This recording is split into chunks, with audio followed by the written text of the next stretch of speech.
All right, let's jump over to Minnesota now. There's been unrest there over immigration operations by the administration. You're looking at CBS News correspondent Ian Lee, who is in St. Paul.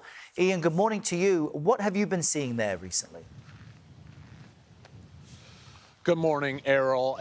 We've seen protests here on a daily basis.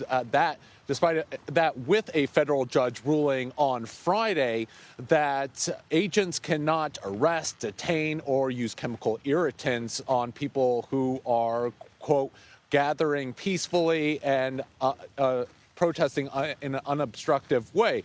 But with these immigration raids ongoing and that looming threat of a U.S. military deployment, people here are on edge.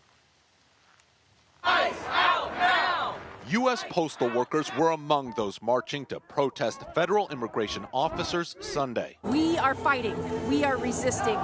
We don't think this is right, and we are standing up to say no. A day earlier, we were there as anti- and pro-ICE demonstrators clashed in the streets, including far-right organizer Jake Lang, a pardoned January 6th defendant. Why are you out here today? The replacement of white Americans by Somalians in Minnesota is a tragedy.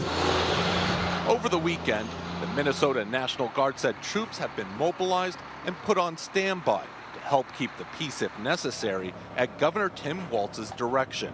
Multiple sources tell CBS News the Justice Department is now investigating Walz and Minneapolis Mayor Jacob Frey over an alleged conspiracy to impede federal immigration agents. We are at a place right now where the Department of Justice or the federal government could be coming after senators and governors and mayors simply for speaking for their respective constituencies and disagreeing with this federal administration. I mean, this kind of thing happens in other countries. This cannot happen in America. Meanwhile, the Deputy Attorney General said Sunday the DOJ was not investigating the ICE officer who shot and killed Renee Good. We don't just go out and investigate every time an officer is forced to defend himself against somebody or putting his life in danger. We never do. That has nothing to do with what happened in Minneapolis.